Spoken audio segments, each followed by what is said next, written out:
தேவனுடைய நாமம் மகிமைப்படுவதாக.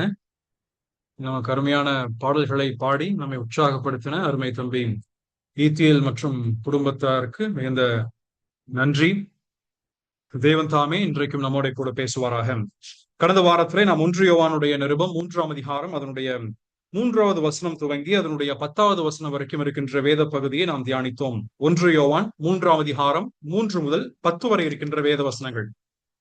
அதில் நாம் பார்க்கும் பொழுது தேவனுடைய பிள்ளைகள் யார், பிசாசினுடைய பிள்ளைகள் யார் என்ற வேற்றுமையை அப்போஸ்தலனாகிய யோவான் மிகவும் தெளிவாக அவரிடத்திலே சொல்கின்றதை நாம் தியானித்தோம். The difference was clearly made by Apostle John in these passages. ஏனென்றால் நீங்க வாசிக்கும் பொழுது தேவனுடைய பிள்ளை அவனுடைய குணாதிசயங்கள் என்ன, பிசாசனுடைய பிள்ளையாக இருப்பவன் அவனுடைய குணாதிசயங்கள் என்ன என்பதை தெளிவாய் சொல்லிக் கொண்டு வரும் பொழுது அங்கே நீங்கள் ஒருவராலும் வஞ்சிக்கப்படாதீர்கள், நீதியை செய்கின்றவன் நீதியை செய்யாதவன், அதே போல பாவம் செய்து அல்லது பாவத்திலே தொடர்ந்து வாழ்பவன் அல்லது மன்னிப்பை பெற்றுக்கொண்டு மீண்டுமாய் தேவனிடம் சேர்கின்றவன், இதெல்லாம் அதனுடைய வித்தியாசங்களாக குறிப்பிட்டு சொல்லிக் கொண்டிருக்கிறார். இதனுடைய முக்கியமான காரணம், the main reason why you and I are called as the children of God is to be found in verse 9. நீங்களும் நானும் ஏன் தேவனுடைய பிள்ளைகள் என்று அழைக்கப்படுகிறோம் என்பதற்கான காரணத்தை 9வது வசனம் நமக்கு மிகவும் தெளிவாக எடுத்து காண்பிக்கிறது. அங்கே சொல்லும் பொழுது, தேவனால் பிறந்த எவனும் பாவம் செய்யான் அல்லது பாவத்திலே தொடர்ந்து வாழ மாட்டான் அல்லது பாவத்திலே வாழும் பொழுது அந்த பாவத்தை இன்பமாய் செய்ய மாட்டான் என்பதுதான் அதனுடைய அர்த்தம். ஏனெனில் அவருடைய வித்து அவனுக்குள் தரித்திருக்கிறது, அவன் தேவனால் பிறந்தபடியால் பாவம் செய்ய மாட்டான். There are two important reasons which Apostle John tells here. One, he is a person who is born of God. Number two, he has the seed of God within himself. முதலாவதாக அவன் தேவனால் பிறந்திருக்கின்றான், ஆகவே அவன் பாவத்திலே தொடர்ந்து நிலைத்திருக்க மாட்டான். இரண்டாவதாக, தேவனுடைய வித்து அவனுக்குள் தரித்திருக்கிறது. ஏன் இந்த விஷயத்தை நான் மறுபடியும் சொல்கிறேன் என்று சொன்னால், நாம் தொடர்ந்து இன்றைக்கு நாம் தியானிக்க போகின்ற 11வது வசனம் துவங்கி 18வது வசனம் வரை இருக்கின்ற வேத பகுதி இதனுடைய அடிப்படையில தான் இருக்கின்றது. Because from verse 11 to verse 18 anchors on this great truth that is found in verse 9. இந்த மாபெரும் சத்தியத்திலே தான் இந்த 11 முதல் 18 வரை இருக்கின்ற வேத வசனங்கள் அடங்கி இருக்கின்றதை நாம் தியானிக்க முடியும். ஏனென்றால் தேவனுடைய வித்து ஒருவனுக்குள் இருக்குமானால், தேவனுடைய வித்து என்று சொல்லும் பொழுது அதற்கு பல காரணங்கள் பல அர்த்தங்கள் அதற்கு சொல்லப்படுகின்றது.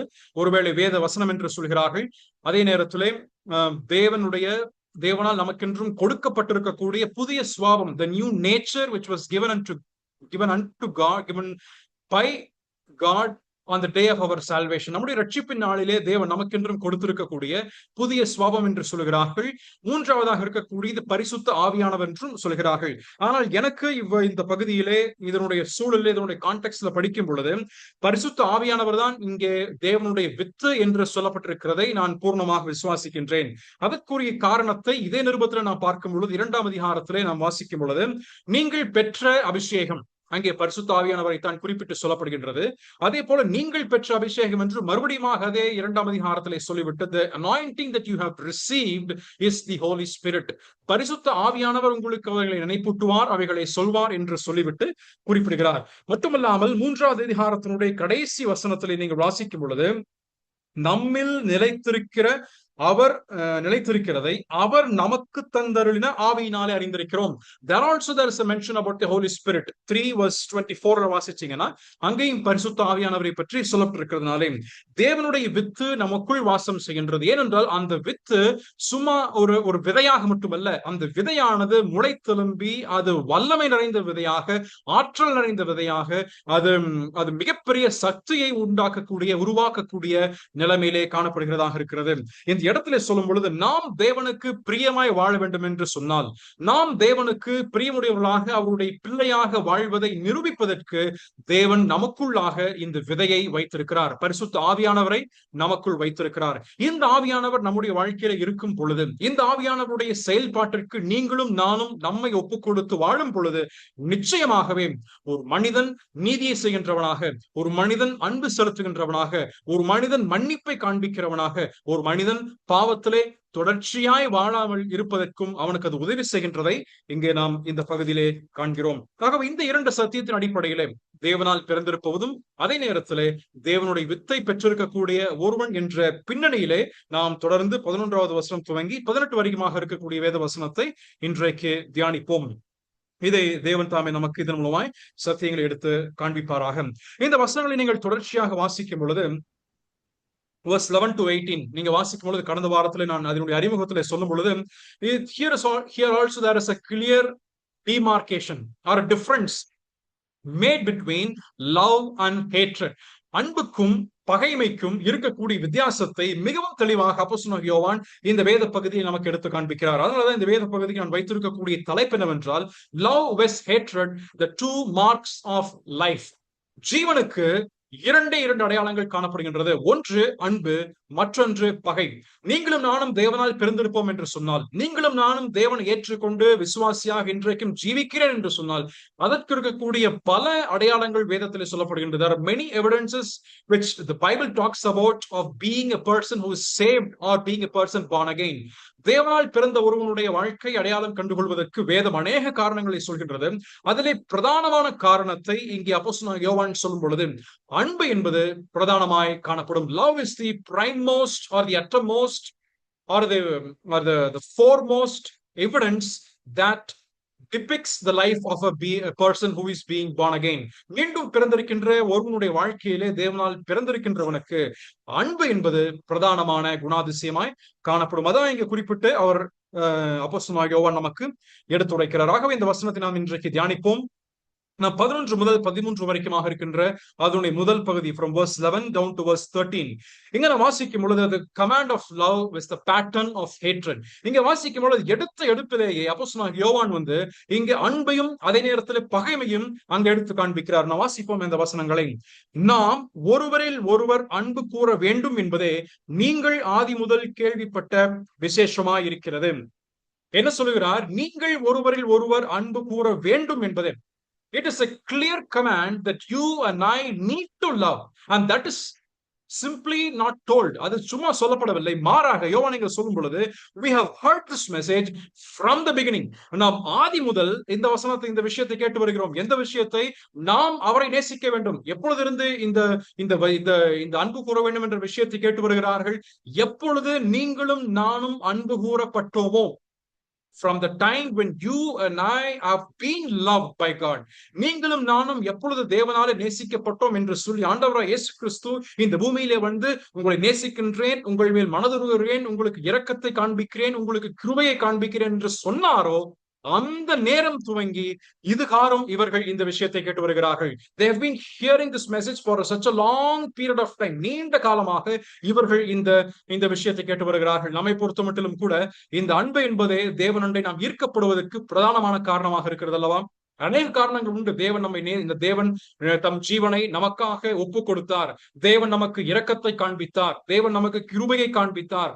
தேவன் எந்த மனுஷருக்கும் இல்லாதிருக்கின்ற அநேக ஸ்லாக்கியத்தை நம்முடைய வாழ்க்கையிலே கொடுத்திருக்கிறார் என்று சொல்லி நாம் கேள்விப்பட்டாலும் கூட, நம்மை ஒருவர் நேசிக்கிறார் என்று சொல்லப்படும் பொழுது அந்த ஒரு ஈர்ப்பு, அந்த ஒரு பேரின்பம் நம்முடைய மனதிலே ஆட்கொள்ளுகின்றதை நாம் காண முடிகின்றது அல்லவா? அதைத்தான் 1 யோவான் 3ஆம் அதிகாரத்தினுடைய முதல் வசனத்தில் அப்போஸ்தலனாகிய யோவான் சொல்லும் பொழுது, நாம் தேவனுடைய பிள்ளைகள் என்று அழைக்கப்படுவதனாலே பிதாவானவர் நமக்கு பாராட்டின அன்பு எவ்வளவு பெரிதென்று பாருங்கள். Just see the magnanimity of the love of the Father which has been bestowed upon us.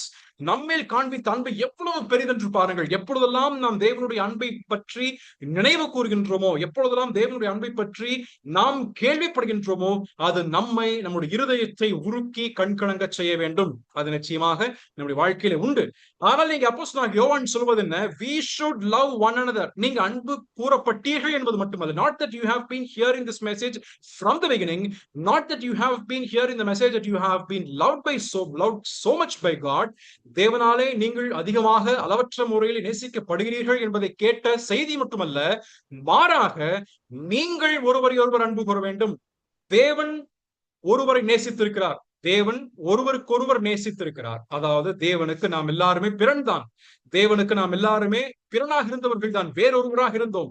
ஆனால் அந்த தேவன் ஆண்டவராக இயேசு கிறிஸ்து இந்த பூமியிலே வந்த நேரத்திலே நாம் எல்லாரும் எப்படி இருக்க வேண்டும் என்பதற்கு ஒருவரை ஒருவர் நேசித்தார். He loved one another and showed a great example for us. அந்த கட்டளையை தான் இங்கே அப்போஸ்தலனாகிய யோவான் நமக்கு குறிப்பிடுகிறார். இங்கே வந்துட்டு தவிர்க்கப்படலாம் என்பது ஒரு ஆப்ஷனலான கமாண்ட் அல்ல இங்க சொல்லப்படுவது. இதை தவிர்த்து விடலாம், இது ஒரு சாய்ஸ், இது நமக்கு வேண்டுமானால் தெரிந்து கொள்ளலாம், வேண்டாமானால் நாம் விட்டு விடலாம், அல்லது நாம் ஒரு சிலரை நேசித்து ஒரு சிலரை நாம் அன்பு கூறாமல் விட்டு விடலாம் என்பதெல்லாம் இங்க சொல்லப்படும். It is a commandment that has been given to us that we have to love one another. இந்த one another என்பது யார்? ஒருவருக்கொருவர் என்பது யாராக இருக்கிறார்கள்? தேவனுடைய சபையிலே ரட்சிக்கப்பட்டு தேவனுடைய சபையில் ஐக்கியமாக இருக்கக்கூடிய ஒவ்வொரு நபரும் ஒருவருக்கொருவர் தான். எனக்கு நீங்கள் ஒருவருக்கொருவர், உங்களுக்கு நான் ஒருவருக்கொருவர். ஆகவே இருக்கக்கூடிய இந்த அன்பு, இந்த பந்தம் என்று சொல்வது இது கட்டளையாக நமக்கு என்றும் கொடுக்கப்பட்டிருக்கு. It is just not a choice which we can take on one stand, on one particular person and leave out for the other. ஒரு நபரை நாம் நேசித்து மற்றொருவரை நாம் விட்டு விடுவதல்ல, மாறாக ஒரு கூட்டமாக, ஒரு குடும்பமாக. அன்பு தம்பி ஈத்தியல் ஜெபிக்கும் பொழுது சொன்னார், நாம் ஒரு குடும்பமாக கூடி வந்திருக்கின்றோம். When we have that kind of a sense that we belong to one family, will we not love one another? நாம் ஒருவரை ஒருவர் நேசிக்க மாட்டோமா? ஒரு குடும்பம் என்ற ஒரு மனநிலைமை நமக்கு இருக்கும் பட்சத்திலே ஒரு குடும்பத்தினுடைய அங்கத்தினராக அல்லது ஒரு சரீரத்தினுடைய அங்கத்தினராக இருக்கின்ற மற்ற ஒரு நபரை நம்மால் நேசிக்காமல் எப்படி இருக்க முடியும்? How can we ignore and how can we not love another person? அதே தான் இங்க சொல்லும் பொழுது it is a command. Keep on loving. இதை சும்மா ஒரு முறை நேசித்து நான் அடுத்த வருஷம் பார்த்துக்கலாம், இல்லைன்னா நியூ இயர் வருது இல்லைங்களா, on the day of a new year everybody will say that brother happy new year, happy new year, happy new year. அதுக்கப்புறம் எப்பங்க லவ் எல்லாம் அதுக்கப்புறம் இல்ல. லவ் அப்புறம் என்ன ஆகும்னா அப்படியே கம்மியாய் டிசம்பர் 31st நைட் வரைக்கும் வந்து அப்புறம் December 31st night we will have all the enthusiasm to love one another, and on January 1st we will embrace, we will hug each other, we will kiss each other, we will shake hands to give shake hands to each other and say that yes brother, I love you brother, I say happy new year brother. அந்த சந்தோஷம் இருக்கும். ஆனால் நாள்பட சூழ்நிலைகள் மாறும் பொழுது அல்லது கால நிலைமைகள் மாறும் பொழுது, நாம் நம்முடைய வாழ்க்கையிலே சில கசப்புணர்வுகளை சந்திக்கும் பொழுது, அல்லது நாம் சில வேற்றுமையான எண்ணங்களை நம்முடைய மனதிலே பெற்றுக்கொள்ளும் பொழுது, அல்லது சில கருத்து வேறுபாடுகள் வரும் பொழுது, அல்லது ஒருவருக்கொருவர் காயமகாரமான எண்ணங்கள் வரும் பொழுது, அல்லது பொறாமைக்குரிய எண்ணங்கள் வரும் பொழுது, அல்லது இருக்கக்கூடிய பகைமைக்குரிய எண்ணங்கள் வரும் பொழுது, நாம் நம்முடைய பார்வை சரியில்லாத பட்சத்தில் வரும் பொழுது நம்மால் நேசிக்க முடிகிறதா? Love is not just for one particular day. It is not just for December 31st or for January 1st or on a Sunday morning. It is a continuous process, and it is a command that was given by Apostle John here, which was also given by the Lord Jesus Christ. ஆண்டவர் இயேசு கிறிஸ்து யோவான் சுவிசேஷத்தினுடைய அங்கே 13ஆம் அதிகாரத்தில் சொல்லும்போது, நீங்கள் ஒருவரை ஒருவர் நேசிக்க வேண்டும், நேசிக்கும் பொழுது நீங்கள் என் சீஷராக இருக்கிறீர்கள், என் கற்பனைகளை கைக்கொள்கிறீர்கள் என்பதை உலகத்தார் பார்ப்பார்கள். The world will see and they will know that you are my disciples, not by the ministry you do, not by the way you dress yourselves. நீங்கள் உங்கள் உடைகளை அணிந்து கொள்வது நிமித்தமாக என் சீஷர்கள் என்பதல்ல, நீங்கள் உங்களை எப்படி நடத்தி கொள்கிறீர்களோ அது நிமித்தமாக அல்ல. நீங்க ஒருவர் நேசித்து என் கற்பனைகளை கை கொண்டால் அதுவே உலகத்தார் நீங்கள் என் சீஷர் என்பதை அறிந்து கொள்வார்கள் என்று சொல்கிறார். அதைத்தான் நீங்க அப்போஸ்தலனாகிய யோவான் நமக்கு தெரிந்து கொள்கிறார். ஏனென்றால் சில நேரத்துல நாம் என்ன செய்கிறோம்னா, ஒரு குரூப் ஆஃப் பீப்புளை மட்டும் நம்ம நேசிக்கின்றோம். மற்றவர்கள் நாம் சொல்லும் பொழுது, இல்ல பிரதர் அவங்களெல்லாம் நம்ம நேசிக்கவே முடியாது brother we can't love that person. We have certain kind of a choice in his life, in our life. நம்முடைய வாழ்க்கையிலே சில குறிப்பிட்ட தெரிந்தெடுப்பை வைத்துக் கொண்டு ஒரு சிலரை மட்டும் நாம் நேசிப்பது, ஒரு சிலரோடு மட்டும் நாம் இருப்பது, அப்படி எல்லாம் இங்க சொல்லப்படுகின்ற விஷயம். It is a commandment. அதங்க it is the message you have heard from beginning that we should love one another. The other brother may be a difficult brother, he may be inconsistent brother, or he may be a person who has misunderstood you. உங்களை தவறாக புரிந்து கொண்ட நபராக இருக்கலாம், அல்லது மிக கடின இருதயம் உடைய ஒரு நபராக இருக்கலாம், அல்லது ஒரு நிலையற்ற ஒரு சகோதரனாக கூட இருக்கலாம். ஆவிக்குரிய வாழ்க்கையில நிறையற்ற ஒரு சகோதரனாக கூட இருக்கலாம், அல்லது உங்களுக்கு எதிராக ஒரு துரோகமான ஒரு செயலை செய்தவராக இருக்கலாம். நமக்கு எதிராக இருக்கக்கூடிய துரோகமான செயலை செய்து நமக்கு எதிராகவே வார்த்தைகளை பேசிக்கொண்டு நமக்கு எதிராகவே கைமகரமான எண்ணங்களை வைத்துக் கொண்டு நம்மோடு இருக்கக்கூடிய நபராக கூட இருக்கலாம். ஆனால் நாம் நேசிக்க முடியுதா? அதான் இங்க யோவான் சொல்கிறார், are we able to love even the brother who is not lovable? அதான் அடிக்கடி நான் சொல்லுகின்ற ஒரு வார்த்தை, loving the unlovable. forgiving the unforgivable. மன்னிக்கவே முடியாத ஒரு நபரை மன்னிப்பதும், நேசிக்க முடியாத ஒருவரை நேசிப்பதும். 1 யோவான் 3:1 நான் சொல்லும் பொழுது இந்த வார்த்தையை நான் பயன்படுத்தினேன். உங்களுடைய என்னுடைய வாழ்க்கையினுடைய உள்ளும் புறம்பையும் அறிந்த ஒரு மனிதன் நம்மை முழுமையுமாக நேசிக்க முடியுமா? மறுபடியும் சொல்கிறேன், உங்களுடைய வாழ்க்கையை, என்னுடைய வாழ்க்கையை உள்ளும் புறம்புமாக அறிந்திருக்கின்ற ஒரு மனிதன் நம்மை நேசிக்க முடியுமா? Will a person who knows in and out of our life will be able to love? நம்மை நேசிக்க முடியுமா? நிச்சயமா முடியாதுங்க. நிச்சயமா முடியாது. அதுக்குதான் என்ன கொடுக்கப்பட்டிருக்குன்னா, 3ஆம் அதிகாரத்தினுடைய 9வது வசனம் சொல்லப்படுவது, தேவனுடைய வித்து உங்கள் இருதயத்தில் வைக்கப்பட்டிருக்கிறது. You may not be able to love a person on your own. உங்களுடைய சொந்த முயற்சியினாலே, என்னுடைய சொந்த முயற்சியினாலே நான் ஒருவரை நேசிக்கவே முடியாது. I cannot love a person. ஏனென்றால் ஒரு கடினமான ஒரு சகோதரன், நமக்கு எதிராக செயல்படக்கூடிய சகோதரன், அல்லது நமக்கு எதிராக துரோகத்தை அளித்திருக்கக்கூடிய சகோதரன், நமக்கு எதிராக ஒரு காய்மகாரமான எண்ணத்தை வைத்திருக்கக்கூடிய சகோதரன் இடத்துல நேசிக்க முடிவது என்பது மிக கடினமான காரியம். நம்மால் நேசிக்கவே முடியாது. நேசிக்க முடியும். மனுஷிகமாக பார்த்தால் உலகத்தில் என்ன சொல்வார்கள்?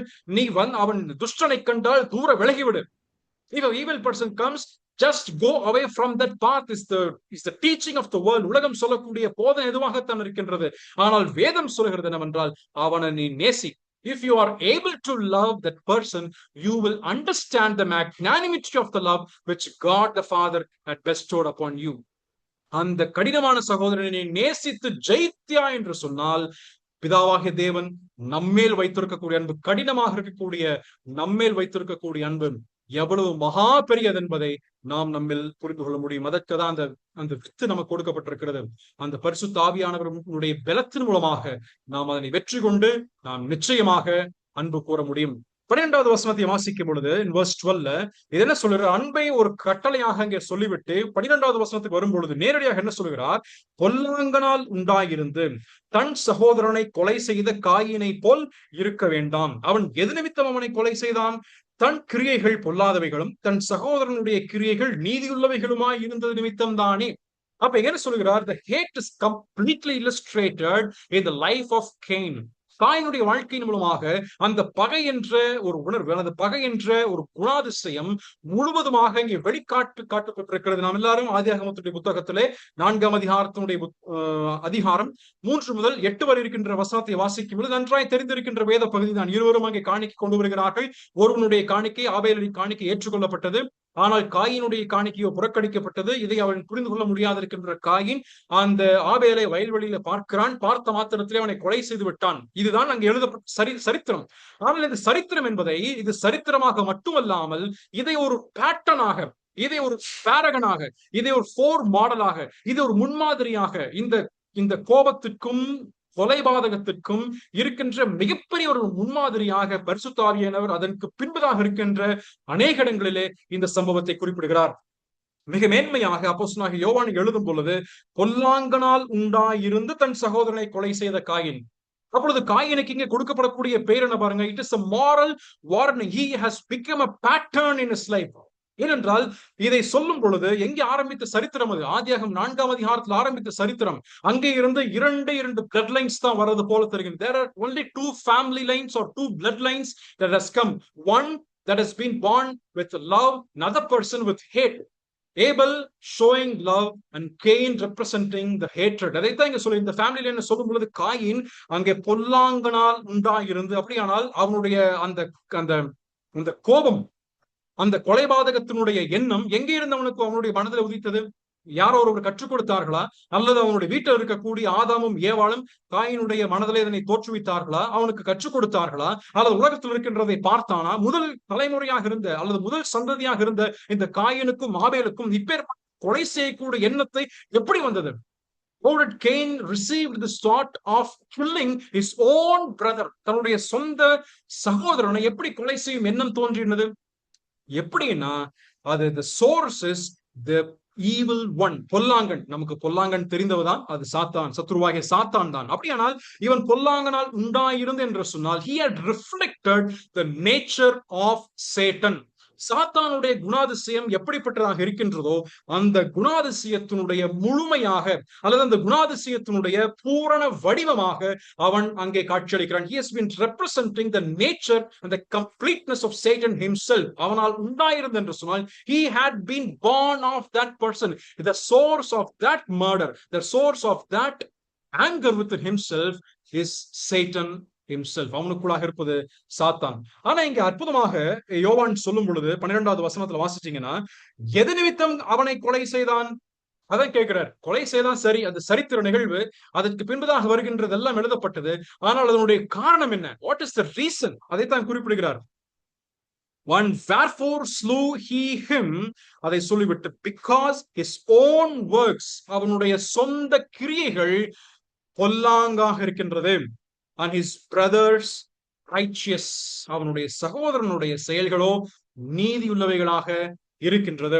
எபிரேயர் 11ஆம் அதிகாரத்துல நான் வாசிக்கும் பொழுது ஆபேலுடைய நீதியான பலிகளை குறித்து வாசிக்கின்றோம். மத்தேயு சுவிசேஷம் 23ஆம் அதிகாரம் 35வது வசனத்துல வாசிக்கும் பொழுது ஆபேலை நீதிமான் என்று ஆண்டவர் சொல்கின்றதை நாம் அங்கே வாசிக்கின்றோம். ஆகவே ஆபேலை கொன்றது வேறு எந்த எண்ணமும் அல்ல. ஆபேல் நீதிமானாக இருந்தான், அவ்வளவுதான்.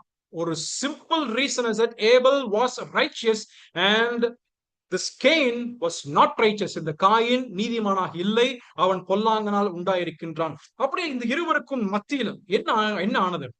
ஒரே நாளிலே அவன் கொலை செய்து விட்டானாம். தேவன் அவனுடைய காணிக்கையை ஏற்றுக்கொண்டு அல்லது நிராகரித்த உடன் தாமே இந்த கொலை நடைபெற்று விட்டதா, கொலை அரங்கேறி விட்டதா, எப்படி இருந்திருக்கும்? கொஞ்சம் அதனை கற்பனை பண்ணி பார்ப்போமே. அவர்கள் இருவரும் பலி செலுத்தி விட்டு தன் வீட்டுக்கு திரும்புகிறார்கள். தேவன் என்ன செய்கிறார்? ஆபேலுடைய பலியை ஏற்றுக்கொண்டார். ஆபேலையும் ஆபேலுடைய பலியையும் ஏற்றுக்கொள்கிறார். தெளிவாக சொல்லப்படுது, ஆபேலையும் ஆபேலுடைய பலி. அப்படியானால் first Abel was accepted and then Abel's offering was accepted. He rejected Cain and rejected Cain's offering. ஆகவே அந்த காணிக்கைகளை ஆபேலை ஏற்றுக்கொண்டு ஆபேலுடைய காணிக்கை ஏற்றுக்கொள்கிறார். காயினை புறக்கணித்து காயினுடைய பலியையும் அவர் புறக்கணிக்க விடுகிறார். இந்த சம்பவத்தை பார்த்திருக்கக்கூடிய இருவர் என்ன செய்கிறார்கள்? காயினும் ஆபேலும் வீட்டிற்கு திரும்பி வருகிறார்கள். திரும்பி வந்த பொழுது ஆபேலுடைய மனதிலே ஆபேலும் காயினும் அந்த வயல்வெளியிலிருந்து பேசிட்டு வீட்டுக்கு வராங்க. பேசிட்டு வரும் பொழுது காயின், இன்னைக்கு நான் பலி செலுத்தினேன், ஒரு ஆட்டுக்குட்டி நான் பலி செலுத்தினேன், அது என்னுடைய மந்தையில இருக்கக்கூடிய சிறந்த ஆடு, இப்படிப்பட்ட ஆடு. அந்த ஆட்டுக்குட்டியை கர்த்தர் என்ன செய்தார்? ஏற்றுக்கொண்டார். நீ கொண்டு வந்தது ஏன் ஏற்றுக்கொள்ளவில்லை என்று கேட்டிருப்பான் ஆபேல். அதற்கு காயின் சொன்ன பதில் என்னவாக இருந்திருக்கும்? ஐயோ தெரியல ஆபேலே, எனக்கு தெரியவில்லை. I don't know why God did not accept my sacrifice. நானும் பலி செலுத்தினேன், நானும் என்னுடைய விளைவின் முதற் பலனை தான் நான் கொண்டு வந்தேன், அது ஏன் ஏற்றுக்கொள்ளவில்லை என்று அவன் சொல்லியிருப்பான். ஆனால் கர்த்தருடைய பார்வையிலே அது ஏற்றுக்கொள்ளப்படவில்லை. அதற்கு பின்பதாக பேசிக்கொண்டே வரும் பொழுது இதனை தொடர்ச்சியாக பேசிக்கொண்டு இருக்கிறார்கள். அப்பொழுது இவனுடைய காயினுடைய மனதிலே ஒரு விதமான ரிசன்மெண்ட், ஒரு விதமான அமைதியாக இருக்கக்கூடிய ஒரு cold indifference might have raised in the heart of Cain. காயினுடைய இருதயத்தில் ஒரு விதமாக இருக்கக்கூடிய ஒரு அலட்சியமான ஒரு மனப்பாங்கு அல்லது இருக்கக்கூடிய ஒரு மௌனமான ஒரு யுத்தம். மௌனமான யுத்தம், கோல்டு வார் மாதிரி வெளியில எல்லாம் தெரியாது. வெளியில பார்க்கும்போது நன்றாக பேசிக்கிட்டு பிரதர் ஏபல், நல்லா இருக்கீங்களா? ஐயோ உங்களுடைய சாக்ரிஃபைஸ் ஆண்டவர் ஏற்றுக்கிட்டார், ரொம்ப சந்தோஷம், பிரைஸ் காட், ஹalleluya எல்லாம் சொல்லியிருப்பாங்க. ஆனா மனதுக்குள்ள there is a cold war within heart of Cain. காயினுடைய இருதயத்திலே கோல்டு வார், அவனுடைய இருதயத்திலே மறைமுகமாக இருக்கக்கூடிய ஒரு பனிப்போர் நிகழ்ந்து கொண்டிருக்கிறது. அதே பகைமையோட என்னாச்சுன்னா அது பகைமையாக வளர்ந்து விட்டது. அவன் தன்னுடைய காயின் தன் சகோதரனாக இருக்கின்ற ஆபேலுடைய பலியை பார்த்து அதன் மேல் வெறி கொண்டவனாக, அதன் மேல் பொறாமை கொண்டவனாக, ஆனால் அதை வெளிக்காட்டல. He cannot express that within his own mouth, within his own eyes. அதை காட்ட முடியவில்லை. ஆனால் அதனால என்ன செய்கின்றான்? மனதுக்குள்ளே இது ஒரு பகைமையாக வளர்த்து கொண்டிருக்கிறான். இந்த பகைமை நாளடைவிலே அதனாச்சுன்னா the small seed of hatred have grown in his own heart. ஒவ்வொரு நாள் என்ன ஆகுதுன்னா வளர்ந்துருக்கும். எப்படி வளர்ந்துருக்கும்? அவங்க வீட்டுக்கு திரும்பி வந்திருப்பாங்க. அப்போ ஆதாம் கேட்டிருப்பாரு, ஆபேல் காணிக்கை செலுத்துனீங்களா? ஆண்டவர் என்ன சொன்னாரு? பலி ஏற்றுக்கொண்டாரா? அப்பொழுது ஆபேல் சொல்லியிருப்பான், ஏற்றுக்கொண்டார் அப்பா, ஏற்றுக்கொண்டு விட்டார்.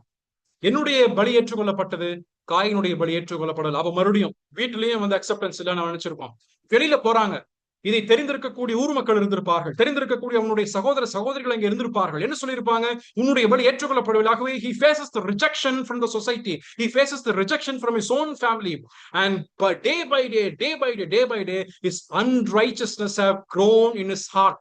அவனுடைய வாழ்க்கையில் இருக்கக்கூடிய பனிப்போர், அவனுடைய வாழ்க்கையில் இருந்த ஒரு மறைவாக இருந்த அந்த பகை உணர்வு நாளடைவிலே தன் சகோதரனை வித்தியாசமான பார்வையிலே பார்த்து கொண்டு, எந்த சந்தர்ப்பத்திலே என் சகோதரனை நான் கொலை செய்யலாம், let me find a suitable place and suitable time so that I can kill my brother, I can finish his life off, so that he will not get the applause of my family, of my brothers, of the society. இங்க இருக்கக்கூடிய சகோதரர்கள், இங்க இருக்கக்கூடிய குடும்பத்தார்கள், இங்க இருக்கக்கூடிய சமுதாயத்தின் மக்களிடமிருந்து வரக்கூடிய பாராட்டு இந்த ஆபேலுக்கு கிடைக்கப்பெறாமல் போவதற்காக, அதனை நிகழ்த்தியிருக்க வேண்டும் என்பதற்காக என்ன செய்கிறான்? ஒரு இடத்தை பார்க்கிறான், ஒரு சமயம் கிடைக்க வேண்டும் என்று எதிர்பார்த்து கொண்டிருக்கிறான். அப்பொழுது அதற்கேற்ற ஒரு சமயம் கிடைத்தது. வயல்வெளிக்கு 2 பேரும் போறாங்க. போகும் பொழுது சுற்றி பார்க்கிறான் காயின், யாருமே இல்லை. தன்னுடைய மனதிலே அன்பாய் தன்னை தேடி வந்திருக்கக்கூடிய தன் சகோதரன் பார்த்து அந்த இடத்துல என்ன செய்கிறான்? இதுதான் சந்தர்ப்பம். This is the chance which has been given into my hands. என் கரத்திலே கொடுக்கப்பட்ட ஒரு சந்தர்ப்பமாக இது இருக்கிறது என்று சொல்லி அடிச்சு கொன்னே போட்டான் தன் சகோதரனை. பிரியமானவர்களே, இது எங்க ஆரம்பித்தது? இதை எங்க வந்து சொல்கிறார் யோவான்? முதல் புத்தகத்தில் நடைபெற்ற சம்பவம், வேதாகமத்தினுடைய கடைசி காலத்தில் எழுதப்பட்ட புத்தகத்தில் வந்து காயினுடைய நிகழ்வு இங்கு எழுதப்படுகிறது. How much more this incident have been into the lives and impacted the lives of many. உங்களுடைய வாழ்க்கையிலே, என்னுடைய வாழ்க்கையிலே ஒரு சகோதரனுக்கு எதிராக இருக்கக்கூடிய ஒரு பகை உணர்வு, ஒரு அன்பில்லாத நிலைமைகள், அல்லது இருக்கக்கூடிய மறைமுகமாக இருக்கின்ற பனிப்போர்கள், அல்லது இருக்கக்கூடிய மறைவாக இருக்கக்கூடிய பகை உணர்வோ, அல்லது இருக்கக்கூடிய சட்டில் ஹாஸ்டிலிட்டி, வெளியே மனுஷருக்கே தெரியாது இருக்கக்கூடிய நுட்பமாக இருக்கின்ற பகை உணர்வு எத்தனை ஜனங்களே அது அதிகமாய் தாக்கத்தை ஏற்படுத்தியிருக்கிறது பாத்தீங்களா? How much more impact that it has caused. ஆனா சொல்றாரு, பொல்லாங்கனால் உண்டாயிருந்து தன் சகோதரனை கொலை செய்த காயினை போல இருக்க வேண்டாம். அவன் எது நிமித்தம் செய்தான்? தன் கிரியைகள் பொல்லாத. His acts have been so evil because he has given him to the hands of Satan. To the hands of Satan. இதை சொல்லும்போது ஆச்சரியப்படலாம். உண்மை அதுதான் உண்மை. அது he has given him to the hands of Satan. சாத்தானுடைய ஏவுதலுக்கு, சாத்தானுடைய தூண்டுதலுக்கு, பகைஞனாக இருக்கக்கூடிய பொல்லாதவன் என்று தூண்டுதலுக்கு இவன் ஒப்பு கொடுத்தான். ஏனென்றால் இங்கே கொடுக்கப்பட்ட இந்த சந்தர்ப்பத்திலே காயினுக்கு அந்த எண்ணம் வரும் பொழுது அவன் மனம் திரும்பலாம், அல்லது அந்த விளக்கை விட்டே அல்லது ஒளியை விட்டே முற்றுமாய் விலகி வந்து வாழ முடியும். ஆனா இவன் செஞ்சது என்ன? He came out of the path of God. நீதியை விட்டு வெளியே வந்தான். நீதி நிச்சயமாக அது இருளை படம் போட்டு காண்பித்து விடும். நீதி என்பது எதிர்ப்புகளை இது வரவழைக்கும். என்னுடைய வாழ்க்கை நீதியாக இருக்கும் என்று சொன்னால் நிச்சயமாக நமக்கு இது போன்ற பகை உணர்வும், இது போன்ற கொலை எண்ணமும் உடையதாக இருக்கக்கூடிய நபர்கள் நம்முடைய வாழ்க்கையில வருவார். இதற்கு காரணங்கள் அநேகம் இருக்கிறது. அவனுடைய பொறாமை, அவனுடைய கோபம், அவனுடைய மனம் திரும்புவதற்கு விருப்பம் இல்லாத தன்மைகள், அதே போல ஒப்பிட்டு பார்க்கக்கூடிய நிலைமைகள், இதெல்லாம் அநேக காரணங்கள் மனதிலே சேர்த்து வைத்து அவன் ஒரு நாளிலே அதை நிறைவேற்றி விட்டான். He is fulfilled on one particular day. ஒரு நாளில் என்ன செய்து விட்டான்? அதை காண்பித்து விட்டான். இன்றைக்கு நாம் இதுல இந்த வசனத்துல நாம் நினைவு கூறும் விஷயம் என்னங்களா? Do we have the traces of Cain in our life? நம்முடைய வாழ்க்கையிலே காயினுடைய குணாதிசயங்கள் இருக்கிறதா? பொல்லாங்கனால் உண்டாயிருந்து தன் சகோதரனை கொன்ற காயின், அல்லது நீதியினால் நிறைந்திருக்கக்கூடிய ஆபேல் நமக்கு முன்மாதிரியா? அது உதவி செய்ய வேண்டுமானால் பரிசுத்த ஆவியானவருடைய வித்து நமக்கு உள்ளே கொடுக்கப்பட்டிருக்கிறது. அப்படி இருக்கின்ற பட்சத்திலே நாம் ஒருபோதும் அந்த பகை உணர்வுடைய எண்ணங்கள் அது விதையாக இருக்கும் பொழுதே நாம் அதை அழித்து விடுவோம். We will destroy the thought of hatred, the thought of murder in its seed form. Before that seed germinates, அந்த விதையானது, பகை உணர்வினுடைய விதை, அது வளர்ந்து மரமாகி, அது முளைத்தெலும்பி காயாகி கனியாகி கொலை என்று முடிவதற்கு முன்பதாக நாம் என்ன செய்து விடுவோம்? அதை நிறுத்தி விடுவோம். இன்றைக்கு நாம் ஒருவேளை நாம கொலையெல்லாம் செய்ய மாட்டோம். இன்றைக்கு நம்ம சரீர பிரகாரமாக இன்னொருத்தர் போய் கொலை செஞ்செல்லாம் பண்ண மாட்டோம். But we know what we do? We do gossiping. we do character assassination. ஒருவர் பத்தி இன்னொருத்தர்கிட்ட அப்படியே சொல்றது, இன்னொருத்தர்கிட்ட தவறா சொல்றது, ஒருவர் பத்தி இன்னொருத்தர்கிட்ட நல்லதா பேச. ஆனா அந்த சகோதரன்கிட்ட காயின் ஆபேல் மாதிரி நல்லா இருப்போம், பிரதர் ஆபேல் நல்லா இருக்கீங்களா, நல்லா இருக்கும். ஆனா அதே நேரத்துல இன்னொருவரிடத்துல வேறு விதமாய் நாம் பேசுகிறோம். இந்த குணாதிசயம் அதை அடியோடு அகற்றப்பட வேண்டும் என்பது இங்கே ஆவியானவர் நமக்கு எடுத்து காண்பிக்கின்ற விஷயமாக இருக்குது. மூன்றாவதாக 13வது வசனத்தை, இந்த லவ் அண்ட் ஹேட்ரட்ல சொல்லப்படுகின்ற மூன்றாவது விஷயத்துல 13வது வசனம் பாருங்க. என் சகோதரரே, உலகம் உங்களை பகைத்தால் ஆச்சரியப்படாதிருங்கள். இதை சொல்லும் பொழுது 13வது வசனத்துல the hate was experienced by the world. இந்த இந்த பகை என்பது இந்த உணர்வு எங்கே இருந்தது? காயின் உள்ளத்தில் இருந்தது. காயின் அதனை வெளிப்படுத்தி காண்பித்தான். ஆனால் இந்த உணர்வு எது எங்கே பரவி இருக்கிறது? இப்போ it has been totally spread its roots, spread its branches, spread its fruit to all over the world. உலகம் எங்கிலுமாக. அதான் இங்க சொல்ற, உலகம் உங்களை பகைத்தால் ஆச்சரியப்படாதிருங்கள். உலகத்தில் இருக்கக்கூடிய மக்கள் உங்களை பகைத்தால் ஆச்சரியப்படாதிருங்கள். ஏனென்றால் எல்லாருமே என்ன செய்யப்படுகிறார்கள்? அந்த பொல்லாங்கனால் உண்டாயிருந்து பகைக்கிறார்கள். பொல்லாங்கனால் உண்டாயிருக்கக்கூடிய இந்த உலகம், இந்த பிரபஞ்சம் அவனுடைய ஏவுதலினாலே அவர்களுடைய கண்கள் மறைக்கப்பட்டிருக்கிறது. அதனால நீங்க என்ன பண்ணுங்க? பகைக்கப்படுவீர்கள். நீதியாய் நீங்கள் செயல்படும் பொழுது பகைக்கப்படுவீர்கள். ஏனென்றால் உலகமும் அதனுடைய system, the world system operates in the way that it will hate the brothers and sisters. அங்க இருக்கக்கூடிய தேவனுடைய பிள்ளைகளை பகைத்தே வாழ வேண்டும் என்றுதான் உலகம் இருக்கின்றது. இன்றைக்கு இருக்கக்கூடிய உலகத்தில் இருக்கின்ற எல்லா சிஸ்டத்தை பாருங்க, உலகத்தில் இருக்கின்ற எல்லா அரசியலை பாருங்கள், உலகத்தில் இருக்கின்ற மக்களை பாருங்கள். கிறிஸ்தவருக்கு விரோதமாக, கிறிஸ்தவத்திற்கு விரோதமாக, ஒருவேளை எதற்கோ தாங்கள் கிறிஸ்தவத்திற்கும் சிறுபான்மையினருக்கும் ஆதரவாக இருக்கிறோம் என்று வாயளவிலே பேசினாலும் கூட அதை நடைமுறை வாழ்க்கையில் அவர்கள் காண்பிப்பதெல்லாம், நடைமுறையிலே அவர்கள் செயல்படுவதில்லை. மாறாக ஏதோ ஒரு அரசியல் ஆதாயத்திற்காக மட்டுமே ஒழிய மற்றொன்றிற்கும் அல்ல. உலகம் நம்மை பகைக்கும். உலகம் நம்மை பகைக்கின்ற பொழுது ஆச்சரியப்படாதிருங்கள். 2 தீமோத்தேயு 3:12 சொல்லும் பொழுது, தேவ பக்தியை வாழ விரும்புகின்ற அனைவருக்கும் துன்பப்படுத்தப்படுவார்கள். All who desire to live godly will be persecuted. John 15:18-19 சொல்லும் பொழுது, உலகம் உங்களை பகைத்தால் ஆச்சரியப்படாதிருங்கள். ஏனென்றால் நாம் நீதியை பின்பற்றுகிறோம் என்பதற்கு அது ஒரு அடையாளம். If you and I follow the righteousness or the path of righteousness, then we will be having persecution in this world. We will be having the opposition in this world. We will be having various trials in this world. உலகத்திலே பலவிதமான போராட்டங்கள், பலவிதமாக இருக்கின்ற எதிர்ப்புகள், எதிரடியான சூழ்நிலைகள் நிச்சயமாக நமக்கு வரும் என்பதை தெளிவாக வேதம் சொல்கிறது. Because righteousness still shines and still expose the darkness. இன்றைக்கும் இந்த உலகத்திலே நீதியை வாழ்பவர்கள் மூலமாக இருளானது வெளிப்படுத்தி காண்பிக்கப்படுகிறது. அதான் இந்த முதல் குறிப்பாக நாம் 11 முதல் 13 வரைக்குமாக நாம் தியானிக்கின்ற விஷயம். இங்கே சொல்லப்படுது, commandment of love with the pattern of hatred. இது முதலாவது. இரண்டாவதாக நாம் வாசிக்கும் பொழுது 14-15 வசனத்துல verse 14 and verse 15 வாசிக்கும் பொழுது இங்கே அவர் காண்பிக்கக்கூடிய அன்பினுடைய ஒரு அடையாளத்தை காண்பிக்கிறார். He shows the evidence of love. அன்பினுடைய ஒரு அடையாளம் என்ன சொல்கிறார் இங்கே 14-15 வசனத்துல? நாம் சகோதரரிடத்தில் அன்பு கூறுகிறபடியால் மரணத்தை விட்டு நீங்கி ஜீவனுக்குட்பட்டிருக்கிறோம் என்று அறிந்திருக்கிறோம். சகோதரனிடத்தில் அன்பு கூறாதவன் மரணத்திலே நிலை கொண்டிருக்கிறான். தன் சகோதரனை பகைக்கிற எவனும் மனுஷ கொலைபாதகனாய் இருக்கிறான். மனுஷ கொலைபாதகன் எவனோ அவனுக்குள் நித்திய ஜீவன் நிலைத்திராது என்று அறிவீர்கள். இங்க இந்த வசனத்தை வாசிக்கும் பொழுது சற்று நான் ஆச்சரியப்பட்டேன். ஏன் பொதுவாக இவர் பகை, அன்பு என்று சொல்லுவதை காட்டிலும் இங்க என்ன சொல்கிறார்? It is not just love and hatred, it is passing over from death to life. மரணத்தை விட்டு ஜீவனுக்கு பயணப்படுவது என்ற ஒரு விஷயத்தை இங்க அப்போஸ்தலனாகிய யோவான் எழுதுகிறார். அதை படிக்கும்போது நான் அதிகமாக ஆச்சரியப்பட்டேன். ஏன் இவர் இந்த விஷயத்தை சொல்கிறாரு? நீங்க அன்பு கூறுங்கள் என்று பொதுவாய் சொல்லியிருக்கலாமே என்று இருப்பதை காட்டிலும் உங்களுடைய வாழ்க்கையிலே நீங்க அன்பு கூறுவீர் என்று சொன்னால் நீங்கள் எதை represent பண்றீர்கள்? If at all you love a person, if at all you love one another as the Bible commands it, what is the thing that you represent? எதை நீங்கள் பிரதிநிதித்துவம் செய்கிறீர்கள் என்பதுதான் இங்க இருக்கக்கூடிய விஷயம். அல்லது பகைத்தால் நீங்க எதை ரெப்ரசன்ட் பண்றீங்க? அதற்காகத்தான் நீங்க என்ன சொல்கிறார்? ஜீவன், மரணம் என்ற 2 விஷயத்தை இங்கே அவர் கொண்டு வருகிறார்.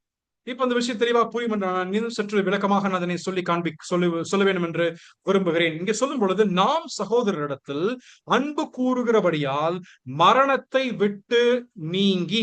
அப்படியான என்ன அர்த்தம்? மரணத்தை விட்டு நீங்கும் பொழுது, மரணத்திலே ஒரு மனுஷன் இருக்கும் பொழுது, இங்கே மரணம் என்று சொல்லப்படுவது என்ன? ஒரு மனுஷனுடைய ஆவிக்குரிய மரணம். He is spiritually dead. He is separated from God. He does not have been born again, or he does not have the seed of God within his life. தன்னுடைய வாழ்க்கையிலே தேவனுடைய வித்து அவனுடைய வாழ்க்கையில இல்ல. அவனுடைய வாழ்க்கையிலே தேவனை விட்டு பிரிந்திருக்கக்கூடிய ஒரு ஜீவனோடு அவன் வாழ்ந்து கொண்டிருக்கிறான். அவனுடைய வாழ்க்கையிலே அவனுடைய பகை உணர்வு மட்டும்தான் இருக்கின்றது. அவனுடைய கண்கள் அடைக்கப்பட்டதாக இருக்கின்றது.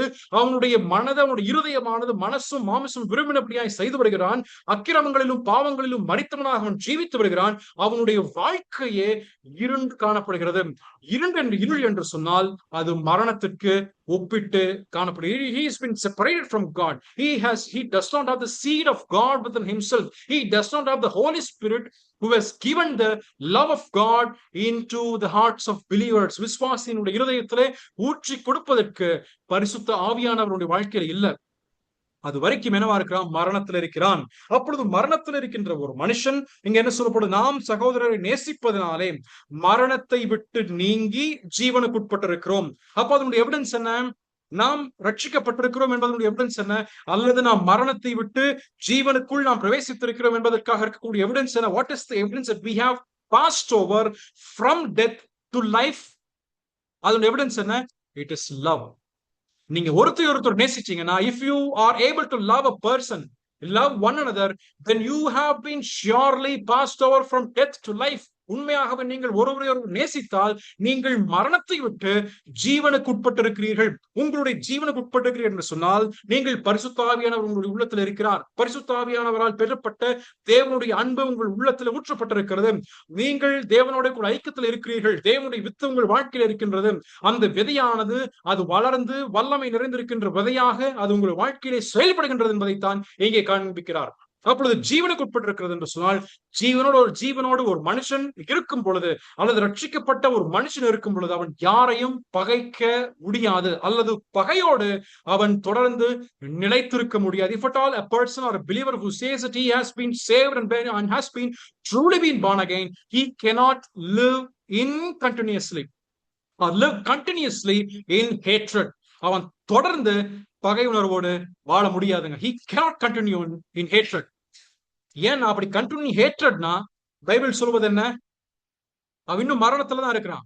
மரணத்துல இருக்கிறான் என்று சொன்னால் ரட்சிக்கப்படலன்னு அர்த்தம். He is not yet saved. Bible is very clear. It is dark or light. It is plus or minus. It is either sunlight or it is darkness. இவ்வளவுதான். It is very clear. இந்த குணாதிசயம் நம்முடைய வாழ்க்கையில் இருக்குமானால் நாம் இன்னமும் மரணத்திலே வாழ்கிறோம் என்று அர்த்தம். அல்லது நாம் ஒருவர் நேசிக்க முடியாதவர்களை நாம் நேசித்து நமக்கு விரோதமாய் செய்திருக்கின்ற துரோகம் அழைத்திருக்கின்ற எல்லா நபரையும் நாம் நேசிக்க முடியும் என்று சொன்னால் we have passed over to life.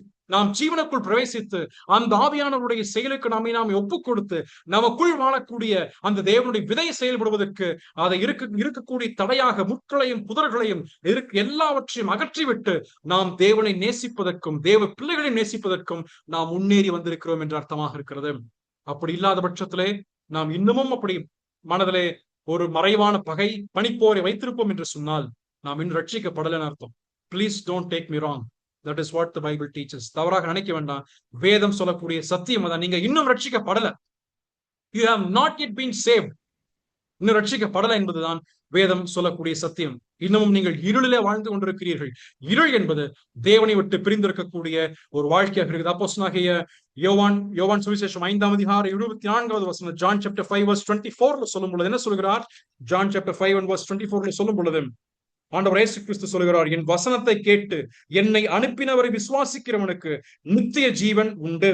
அவன் ஆக்கினை தீர்ப்புட்படாமல் மரணத்தை விட்டு நீங்கி ஜீவனுக்குட்பட்டிருக்கிறான் என்று மெய்யாகவே நான் உங்களுக்கு சொல்கிறேன். இதே விஷயத்தை 1 யோவான் 4ஆம் அதிகாரம் 7வது வசனத்திலே யோவான் சொல்லும் பொழுது, பிரியமானவர்களே, ஒருவர் அன்பாயிருக்க கடவோம். ஏனெனில் அன்பு தேவனால் உண்டாயிருக்கிறது. அன்புள்ள எவனும் தேவனால் பிறந்து அவரை அறிந்திருக்கிறான். அன்புள்ள எவனும் தேவனால் பிறந்து அவனை அறிந்திருக்கிறான். No love, no evidence of life. If you have ongoing coldness or ongoing hatredness, then that is a spiritual concern. You may be in the church, we may be belong to an assembly physically, but spiritually we are still far away from God. We are still separated from God. ஒருவேளை நாம் ஐக்கியத்தின்படியாக நாம் தேவனுடைய சபையில இருக்கலாம், சகோதரரோட கூட இணைந்திருக்கலாம், கூட்டங்களிலே பங்கு பெறலாம், எல்லா நிகழ்வுகளிலும் நாம் இருக்கலாம். ஆனால் ஆவிக்குரிய விதத்திலே வேதத்தின் பிரகாரமாக சொல்ல வேண்டுமானால் இன்றும் தேவனை விட்டு தொலைவில் தான் வாழ்கிறோம் என்பது நிதர்சனமான உண்மை. இதை ஏற்றுக்கொண்டே நாம் ஆக வேண்டும். ஆகவே இன்றைக்கு ஆவியானவர் நம்முடைய மனதில் செயல்படுவாராக. நம்முடைய மனதில் இருக்கக்கூடிய எண்ணங்களை நமக்கு வெளிக்கொண்டு வந்து அதை ஒப்புரவாகுவதற்கும், அதை நம்முடைய வாழ்க்கையில் இருக்கின்ற பகை உணர்வை நீக்கி அன்பிற்குள் கொண்டு வருவதற்கு, அன்பான ஒரு வாழ்க்கைக்குள் கொண்டு வருவதற்கு தேவன் நமக்கு உதவி செய்வாராக. ஒருவேளை நம்ம காரணங்களை சொல்லலாம். We may tell lot of reasons to justify ourselves. காயினை கேட்டா 1000 காரணங்களை சொல்லுவான். காயின் ஏன் ஆபேலை கொன்ன? இல்லைங்க, இதான் காரணம். அவன் ஏற்றுக்கொள்ளப்பட என் மனசு ரொம்ப சங்கடமாச்சு, என் மனசு ரொம்ப வேதனை. காரணங்களை 1000 சொல்லலாம். ஆனால் தேவனுடைய பார்வையிலே காரணங்கள் அல்ல. நாமும் காரணங்களை சொல்லியிருக்கிறோம். பகைத்ததற்கு, தவறாய் பேசியதற்கு காரணங்களை சொல்லியிருக்கிறோம். ஆனால் எப்பொழுது தேவனால் நாம் உணர்த்தப்படுகிறோமோ, எப்பொழுது வேத வசனத்தின் மூலமாக, தேவ ஆவியானவர் மூலமாக நாம் உணர்த்தப்படுகிறோமோ, அப்பொழுதே மனம் திரும்பி அவருடைய வந்து மன்னிப்பு பெற்று சகோதரனிடம் ஒப்புரவாகி கொண்டு நாம் நேசிக்க வேண்டியதே நமக்கு கொடுக்கப்பட்டுள்ள கட்டளையாக இருக்கிறது. 15வது வசனம் verse 15 வாசிக்கின்றோம். இதை சொல்லிவிட்டு 15 சொல்லுகிறார், தன் சகோதரனை பகைக்கிற எவனும் மனுஷ கொலைபாதகனாக இருக்கிறான், அவனுக்குள் நித்திய ஜீவன் நிலைத்திராது என்று அறிவீர்கள். அவனுக்குள் நித்திய ஜீவன் நிலைத்திராது என்று சொன்னால் he is still a murderer. அவனை யோவான் சொல்லும் பொழுது என்ன சொல்றாரு? he uses a very hard word. ரொம்ப கடினமான ஒரு வார்த்தை இங்க பயன்படுத்துகிறார். ஒருவன் பகைத்தான் என்று சொன்னால், தன் சகோதரனை பகைக்கிற எவனும், let it be anybody. அப்ப என்ன let it be anybody என்ன அர்த்தம்? இந்த சபையிலே போதகராக, கள்ள போதகராக அநேகர் இருந்தார்கள். அதாவது யோவான் எழுதும் நாட்களில் நான் சொல்கிறேன், he could be a preacher, he could be an elder, he could be a brother, he could be a sister, he could be a young person or an elderly person. யாரா இருந்தாலும் சரி, இந்த சபையில இருக்கக்கூடிய மூப்பராக இருந்தாலும் சரி, ஊழியனாக இருந்தாலும் சரி, அல்லது இருக்கக்கூடிய சகோதராக இருந்தாலும் சரி, உதவிக்காரனாக இருந்தாலும் சரி, யாராக இருந்தாலும் சரி, there is no distinction with a person who hates. அவனுடைய குணாதிசயம் என்ன? he is a person who is still having hate. அவன் ஒரு பிரசங்கியாராக, கள்ள பிரசங்கியாராக இருக்கலாம். ஆனால் அவனுடைய மனதிலே ஒரு இந்த பகை என்ற உணர்வு இருக்கும் பட்சத்திலே அவனை யோவான் சொல்லும் பொழுது, யோவானுடைய வார்த்தையிலே சொல்ல வேண்டுமானால் he is a murderer. அவன் ஒரு கொலை பாதகனாக இருக்கிறான், அவன் மனுஷ கொலை பாதகனாக இருக்கிறான். He had a posture of his heart that he is a murderer. அவன் ஒரு கொலைகாரன் என்று தெளிவாக இங்கே சொல்லப்படுகிறது. மத்தேயு சுவிசேஷம் 5:21, 22 நாம் வாசிக்கும் பொழுது அதை ஆண்டவர் இயேசு கிறிஸ்து மலை பிரசங்கத்திலே சொல்கிறார். Matthew chapter 5 verse 21 and 22 அங்கே சொல்லும் பொழுது, கொலை செய்யாதிருப்பாயாக என்பதும், கொலை செய்கிறவன் நியாய தீர்ப்புக்கு ஏதுவாக இருப்பான் என்பதும் பூர்வத்தாருக்கு சொல்லப்பட்டது. எப்பொழுது? பழைய ஏற்பாட்டு நாட்களில் சொல்லப்பட்டதான. நான் சொல்லுகிறேன், தன் சகோதரனை நியாயமில்லாமல் கோபித்துக் கொள்பவன் நியாய தீர்ப்புக்கு ஏதுவாக இருக்கிறேன். எவ்வளவு ஒரு கடினமான ஆண்டவர் இயேசு கிறிஸ்து அங்கே கொலை பாதகத்துக்கு இணையாக விஷயத்தை, பகை உணர்வை குறிப்பிட்டு சொல்லுகிறார். பாருங்க, பகை உணர்வு அங்கே சொல்லு 1 யோவான் 2:9 அதான் சொல்லப்படுகிறது. பகை உணர்வு இஸ் ஈக்குவல் டு இருள். பகை உணர்வும் இருளும் ஒன்றொன்று ஒப்பிடப்பட்டிருக்கிறது. இங்க சொல்லும் பொழுது அவனுக்குள் நித்திய ஜீவன் நிலைத்திராது. அங்கேயும் சொல்றாரு, இதான் இங்க இது இருந்துச்சுன்னா அது இருக்காது. எதர் பிளஸ் ஆர் மைனஸ். அதான் இங்கே மறுபடியும் சொல்றாரு, murderer hath eternal life abiding, no murderer hath eternal life abiding in him.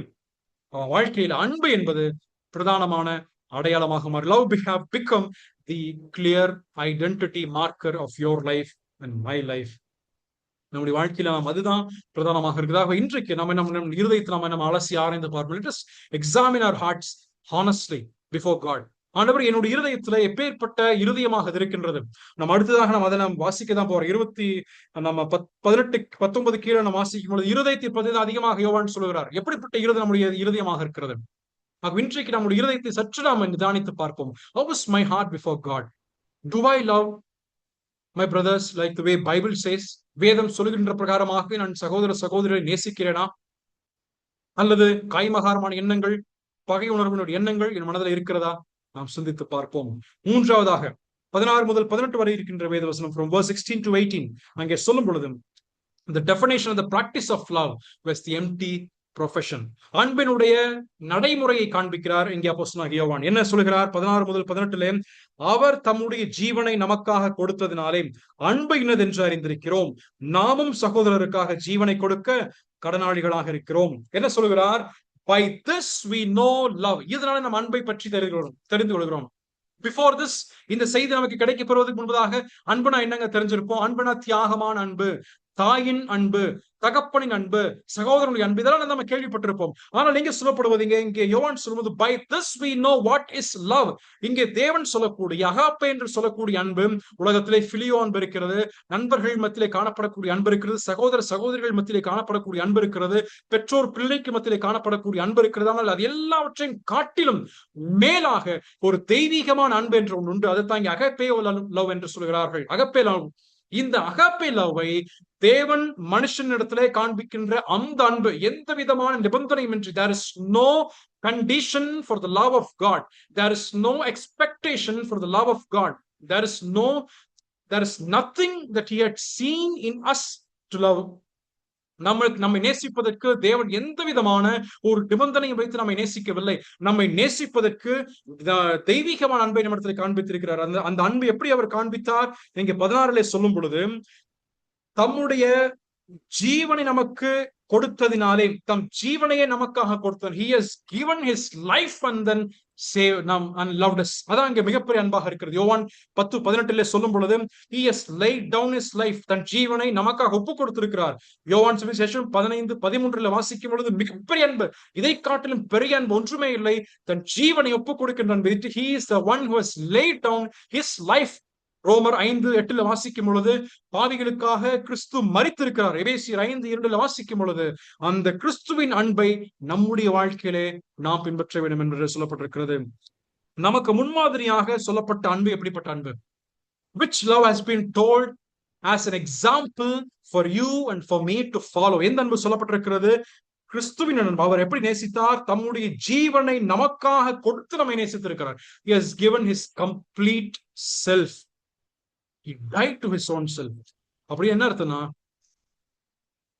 if or for Christ to love you and me, it has cost his life. உங்களையும் என்னையும் தேவன் நேசிப்பதற்கு கிறிஸ்துவனுடைய அன்பு விலைக்கரையமாக கொடுக்கப்பட வேண்டியதாக இருந்தது. நான் சொல்ற விஷயம் புரியுது நான் நம்புறேன்.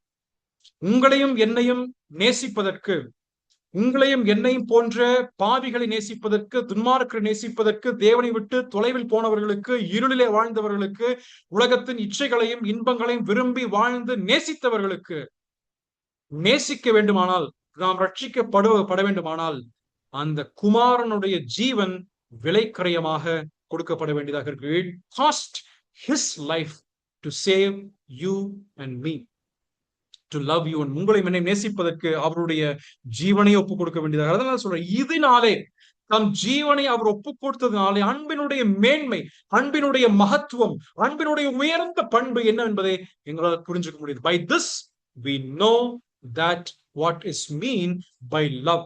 It has cost his time, it has cost his comfort, it has cost his pride, it has cost his convenience. அவருக்கு என்னெல்லாம் அவர் இழந்தாருங்க? அவருடைய நேரத்தை இழந்தார், அவருடைய சொத்து சுகங்களை இழந்தார், அவருடைய பெருமை இழந்தார். அவருடைய பெருமை பிரதாபங்களை, மகிமை பிரதாபங்களை இழந்திருக்கிறார். அவருடைய சொத்து சௌகரியங்களை அவர் இழந்திருக்கிறார். எல்லாவற்றையும் இழந்து நம்மை நேசித்திருக்கிறார். பிலிப்பியர் 2:5-8 நாம் வாசிக்கும் பொழுது, தேவனுக்கு சமமாய் இருப்பதை கொள்ளையாடின பொருளாக எண்ணாமல் அவர் தம்மை தாமை வெறுத்து நம்மை நேசித்து அடிமையின் ரூபம் எடுத்து இந்த உலகத்துக்கு வந்து நம்மை நேசித்திருக்கிறார். There was 7 condescends. It was mentioned in Philippians chapter 2 verse 5-8. 7 படி நிலைகளிலே ஆண்டவர் இறங்கி வந்து நம்மை நேசித்திருக்கிறார். சும்மா நேசிக்கல. 113ஆம் சங்கீதத்தில் அதான் சொல்றான், அவர் நம்மை தாழ பார்க்கிறார், உற்று பார்க்கிறார், கண்காணிக்கிறார், நோக்கி பார்க்கிறார். அதனாலதான் நம்மை நேசித்திருக்கிறார். நம்மை நேசித்தது சும்மா இல்ல. எத்தனை நம்ம அவருடைய நேரம், அவருடைய சௌகரியங்கள், அவருடைய கம்ஃபர்ட், அவருடைய பலன், அவருடைய மகிமை பிரதாபங்கள், அவருடைய சௌகரியங்கள் எல்லாவற்றையும் நேசித்து. ஏன்னா அவர் தலை சாய்க்க கூட இடமில்லை. He didn't even have a place to lay his head. அதை நம்ம வேதத்துல வாசிக்கிறோம். இவ்வளவு அதிகமாக தம்மையே ஒப்பு கொடுத்து நம்மை நேசித்திருக்கிறார். It is a life laying or surrendering love that has been shown on the cross of Calvary. Kalvari சிலுவையிலே தேவன் நம்மை காண்பித்த அந்த அன்பு என்பது எல்லாவற்றையும் இழந்து, ஒன்றுமே ஒன்றுமே தம் கரத்தில் இல்லை, எல்லாவற்றையும் முற்றும் துறந்தவராக, பிதாவானவரால் கைவிடப்பட்டவராக, கல்வாரி சிலுவையிலே தொங்கிக் கொண்டு என் தேவனே ஏன் என்னை கைவிட்டீர் என்று சொல்லும் அளவிற்கு தம்மையே ஒப்பு கொடுத்து நம்மை நேசித்திருக்கிறார். இன்றைக்கு நம்ம அது போல நம்ம சாட்சியாக மரித்து நாம் நேசிக்க வேண்டும் என்பது அல்ல. It is not that we also need to live a life that is completely giving our own life for others and then love. அப்படி சொல்லப்படவில்லை. இங்கே கற்றுக்கொள்ளக்கூடிய பாடம் என்னவென்றால், are we ready to lose our own self? நம்முடைய சுயத்தை விட்டு நாம் நேசிக்க முடியுதா? நம்முடைய செல்ஃப் ப்ரைட், நம்முடைய செல்ஃப் கம்ஃபர்ட், நம்மால மற்றவரை நேசிப்பதற்கு கஷ்டமா தான் இருக்கும் மனுஷிகமாக.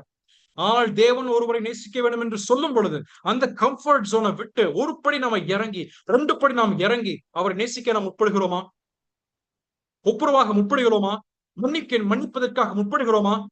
அந்த செயலை நீங்க செஞ்சீங்கன்னா, by this our church people will know what is love. இதை நாம் செய்யும் பொழுது நம்முடைய சபை மக்கள், உலகத்தில் இருக்கக்கூடிய மக்கள், நாம் தேவனுடைய பிள்ளைகள் என்பதை நிச்சயமாக அறிந்து கொள்வது. These are the quiet crucifixions of self. நம்முடைய சுயத்தை நாம் ஒப்பு கொடுத்து நாம் பிறரை நேசிக்கும் பொழுது தேவன் இந்த பண்பை நம்முடைய வாழ்க்கையில பார்த்து அது என்ன சொல்கிறார்? we represent the nature of God. தேவனுடைய குணாதிசயத்தை நாம் காண்பிக்கிறோம் என்பது அர்த்தமாகிறது. நாம் இன்றைக்கு நான் நிறுத்த விரும்புகிறேன். அன்பினுடைய வெளிப்பாடு, the evidence of love and evidence of hatred. அன்பு, பகை உணர்வு ஆகியவற்றினுடைய வெளிப்பாடு, ஆகியவற்றினுடைய அடையாளங்கள் இங்கே தெளிவாக அப்போஸ்தலனாகிய யோவான் சொல்கிறார். முதலாவதாக நாம் இந்த பகுதியை நாம் சிந்தித்தது the command to love, நேசிப்பதற்காக சொல்லப்பட்ட கட்டளை, மற்றும் the pattern of hatred, பகைமைக்காக சொல்லப்பட்ட காயினுடைய குணாதிசயங்கள். இரண்டாவதாக இந்த பகுதியில் நாம் தியானித்தது evidence of love with the exposure of hatred. அன்பினுடைய அடையாளமாக இருப்பது நாம் மரணத்தில் இருக்கிறோமா, ஜீவனில் இருக்கிறோமா? நித்திய ஜீவன் நமக்குள் நிலைத்திருந்தால் நாம் நேசிப்போம், இல்லை என்றால் நாம் பகைப்போம் என்பது மிக தெளிவாக இருக்கிறது. மூன்றாவதாக சொல்லும் பொழுது definition of practice of love, அன்பினுடைய நடைமுறையை நாம் காண்பிக்கிறோமா அல்லது காண்பியாமல் சும்மா வெறுமனே வெறும் வெற்று வாயிலே நாம் பேசிக்கொண்டு செல்கிறோமா என்பதை நாம் இந்த பகுதியில் நாம் தியானிக்கிறோம். தொடர்ந்து அடுத்த வாரத்திலே நாம் தியானிப்போம். தேவன் தாமே இதிலிருந்து தொடர்ந்து நம்மோடு பேசுவாராக. ஆமேன்.